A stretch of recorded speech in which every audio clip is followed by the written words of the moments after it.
Welcome to today's Explainer. We are going to be unpacking a seriously fascinating, highly satirical tale that's been passed down for ages as this brilliant piece of social commentary. On the surface, it's a totally deadpan, almost absurd story about a butcher, a judge, and a series of wildly unfortunate events. But as we're going to see, it actually holds a mirror up to something very, very real. So, let's just jump right in by posing the totally absurd central question that kicks off our entire story. How exactly can a dead, slaughtered chicken fly away? I mean, if you're relying on the basic laws of physics, the answer is pretty obvious. It can't. But in the universe of this fable, and arguably in the reality of corrupt systems, the answer depends entirely on who exactly you're paying off. Section 1. The Judge and the Flying Chicken. Okay, so our story begins with a remarkably simple, everyday transaction. A man walks into a local butcher shop, hands over a freshly slaughtered chicken, and asks the butcher to cut it up for him. The butcher tells him, hey, leave it here, come back in half an hour. Simple enough, right?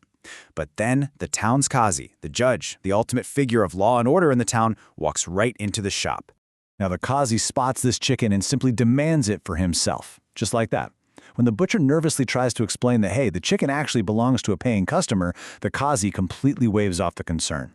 He tells the butcher to just hand it over, and when the owner gets back, tell him that the dead chicken flew away. Now, when the butcher points out how ridiculously unbelievable that is, the Qazi offers this ironclad, completely corrupt guarantee. He says, listen to me, tell him it flew away. The absolute worst thing he's going to do is file a lawsuit against you, and where exactly will that case go? It's going to come directly to my court. Feeling trapped, but definitely protected, the butcher just hands over the chicken. And really, here is the key to decoding the entire story. The flying chicken is absolutely not a magical bird. It is the ultimate metaphor for a bribe, or a prearranged legal loophole delivered right into the hands of a corrupt authority figure. You see, once the judge has his chicken, reality itself can literally be rewritten to protect the person who gave it to him. Moving into Section 2, two more accidents. Because, well, naturally, when the original owner returns and is told his dead plucked chicken just sprouted wings and flew away, he is absolutely furious. An argument breaks out, a fight ensues, and the owner drags the butcher off to see the Qazi. But, as you might guess, the journey to the courthouse does not exactly go smoothly. In fact, it devolves into this rapid-fire comedy of horrific errors.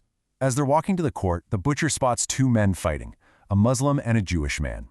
Step 1, the butcher tries to break up the fight, but accidentally pokes the Jewish man's eye out, blinding him. Step 2, panicking as the crowd instantly turns on him, he flees into a nearby mosque and climbs all the way up the minaret to escape, but the angry crowd actually follows him up. So Step 3, in a desperate bid to get away, he jumps off the minaret. Tragically, he lands directly on an elderly man standing on the ground below, crushing and killing him. So now, the angry chicken owner, the blinded man, and the crushed victim's grieving son all haul the butcher to the courthouse. Section 3. The Judge's Bizarre Verdicts. So, the Qazi looks down from his bench and immediately recognizes the butcher. He remembers his flying chicken bribe perfectly. Now, he doesn't actually know about all these new accidents yet, but he is fully prepared to protect his benefactor at all costs. He decides he's going to just hear all three cases back to back. First up is the original chicken owner who asked the court how a dead, plucked chicken could possibly fly. And the Qazi, with a completely straight face, weaponizes faith against the plaintiff. He asks, does God not have the power to raise the dead from decayed bones? The man, of course, agrees that God is all-powerful. Then, the Qazi concludes, why is it so hard for you to believe God could bring your chicken back to life so it could fly away?